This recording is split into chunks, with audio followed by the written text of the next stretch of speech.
Halo semuanya, perkenalkan nama saya Tiara Nurcaya Sipayung, NIM 230161102, mata kuliah Manajemen Pengetahuan dan Inovasi, dosen pengampu Risa Kartika Lubis SPMM. Adapun judul yang ingin saya presentasikan yaitu tentang arsitektur manajemen pengetahuan. Pendahuluan, di era globalisasi dan transformasi digital saat ini, pengetahuan atau knowledge telah menjadi salah satu aset terpenting bagi organisasi selain modal dan sumber daya manusia.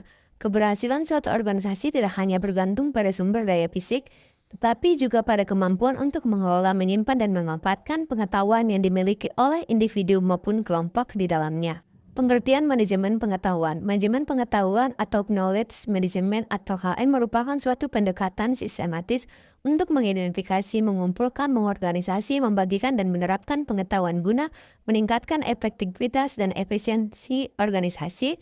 Melalui penerapan KM, organisasi dapat menghindari hilangnya pengetahuan ketika karyawan berpindah, mempercepat proses pembelajaran, serta mendorong inovasi berkelanjutan.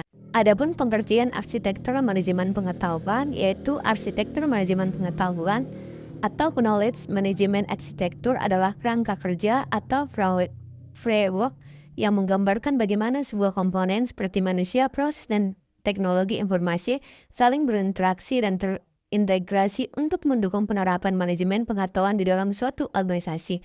Arsitektur ini berfungsi sebagai peta atau rancangan dasar yang membantu organisasi merancang, membangun, dan mengelola sistem manajemen pengetahuan secara efektif.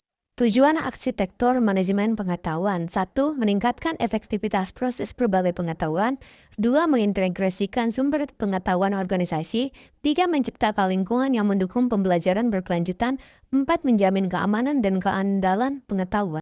Komponen utama arsitektur: 1. Infrastruktur teknologi seperti database, internet, cloud, stroke, portal pengetahuan. 2. Proses manajemen seperti pengetahuan akuisisi, penyimpanan, distribusi. 3. Penggunaan pengetahuan, sumber daya manusia, pengguna, pakar, dan manajer. 4. Kebijakan dan strategi organisasi, paduan, dan budaya. Model arsitektur manajemen pengetahuan. 1. Model Seichi atau Nonaka dan Teichi. Model ini menjelaskan proses konversi pengetahuan antara tacit dan eksplisit knowledge. 2. Model Weak as knowledge management arsitektur tersedia dapat diandalkan. Model Jack atau knowledge infrastructure, sistem teknologi dan database dan proses pencapaian distribusi pengetahuan. Yang keempat, model T1 KM framework teknologi manusia dan struktur organisasi. Struktur teknologi. Yang pertama, hardware seperti server, komputer, perangkat mobile.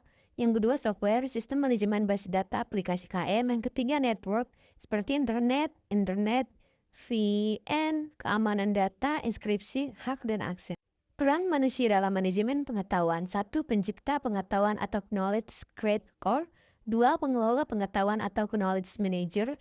3. Pengguna pengetahuan atau knowledge user. 4. Penyebar dan pembagi pengetahuan atau knowledge share. 5. Kepemimpinan dan pendorong budaya KM. Proses manajemen pengetahuan. 1. Pencipta pengetahuan atau knowledge creation. Tahap awal di mana pengetahuan baru dihasilkan dari pengalaman, riset, inovasi, maupun interaksi sosial.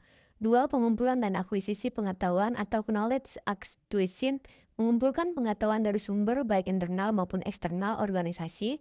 3. Berbagi dan distribusi pengetahuan atau knowledge sharing atau distribusi. Pengetahuan dibagikan kepada individu atau tim lain yang membutuhkan. 4. Pemanfaatan pengetahuan atau knowledge utilization atau application. Pengetahuan yang telah diperoleh dan dibagikan digunakan untuk meningkatkan produktivitas, inovasi, dan pengambilan keputusan. Adapun tantangan dalam arsitektur pengetahuan yaitu 1. Kurangnya budaya berbagi pengetahuan atau knowledge sharing kultur.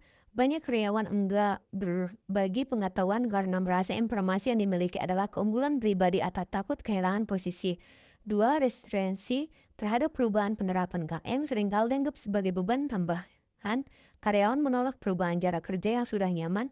3. Keterbatasan teknologi dan infrastruktur sistem. KM memerlukan infrastruktur teknologi yang kuat seperti server, database, jaringan, dan keamanan. 4. Kualitas dan validasi pengetahuan. Tidak semua pengetahuan yang dikumpulkan akurat, relevan, atau mutakhir. 5. Keamanan dan privasi. Pengetahuan adalah aset berharga. 5. Keamanan dan privasi pengetahuan adalah aset berharga. Risiko kebocoran atau penyalahgunaan informasi melalui tantangan serius. Adapun studi kasus singkat contohnya PT Majujaya Teknologi menerapkan sistem KM berbasis internet, pengetahuan teknis disimpan dalam formal internal, karyawan dapat mengakses tutorial, panduan, dan forum diskusi. Hasilnya yaitu peningkatan produktivitas 30% dan inovasi meningkat. Adapun kesimpulan arsitektur manajemen pengetahuan yaitu arsitektur manajemen pengetahuan atau knowledge management arsitektur merupakan rangka dasar atau kerangka kerja terpadu yang menghubungkan unsur manusia, teknologi, dan proses dalam mengolah mengetahui organisasi secara efektif melalui arsitektur. Ini, aliran pengetahuan mulai dari penciptaan, penyimpanan, distribusi, hingga pemanfaatan dapat berjalan secara terarah dan efisien. Arsitektur KM membantu organisasi meningkatkan kemampuan berbagi dan memanfaatkan pengetahuan, mencegah hilangnya pengetahuan penting akibat pergantian karyawan, mendorong inovasi dan pembelajaran berkelanjutan. Saran, agar arsitektur manajemen pengetahuan berjalan efektif, organisasi sebaiknya memperkuat dukungan pimpinan, membangun budaya berbagi pengetahuan, mengintegrasikan KM dengan proses bisnis, meningkatkan kompetensi karyawan, memanfaatkan teknologi yang tepat, pembaruan sistem secara berkala, serta menjaga keamanan data kelola informasi agar pengetahuan dapat diakses, dibagikan, dan dimanfaatkan secara optimal untuk mendukung inovasi, kolaborasi, dan daya saing organisasi. Sekian dari presentasi saya mengucapkan terima kasih.